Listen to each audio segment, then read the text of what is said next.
Okay, நம்ம வந்து என்ன படம் அப்படின்னு பார்க்கறதுக்கு முன்னாடி மர்லின் எங்களுக்காக ஒரு கானா பாட்டு ஒன்று பாருங்க. அப்படி திரும்பி நின்று பார்த்தீங்கன்னா நல்லா தெரிவிங்க.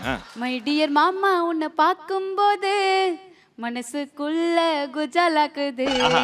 மாமாவும் கூட பேசும்போது லைட்டா எனக்கு பக்குனுக்குது.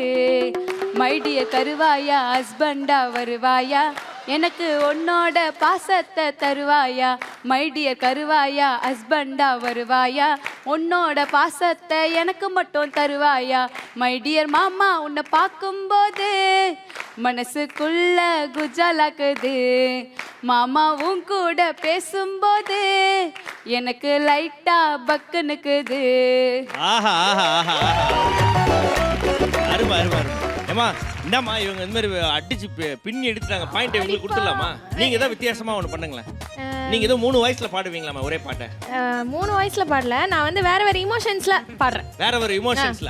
Okay okay okay. So first வந்து எந்த பாட்டோ அந்த பாட்டை அப்படியே பாடலாம். அப்புறமா இமோஷன்ஸ்க்கு போகலாம். உருகி உருகி போனதடி உள்ளம் யானி, குருகி குருகி போனதடி எண்ணம் யானி, நீ இன்றி மூடுமே ஏவானோ,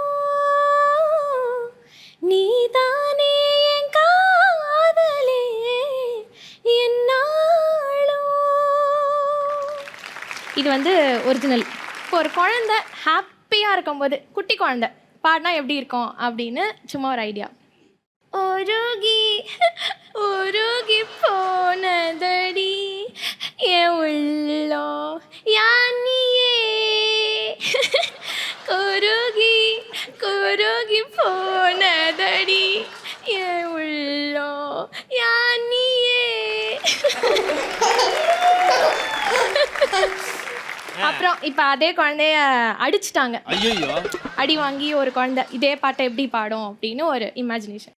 ஓரோகி ஓரோகி போனதடி என் உள்ளம் யானியே, ஓரோகி கோரோகி போனதடி என் எண்ணம் யானியே.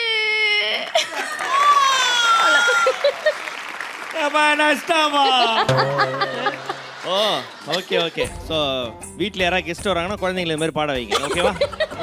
ஓகே, 2 பேருக்கும் ஒரு பெரிய கைத்தட்டல் கொடுத்துடலாம்.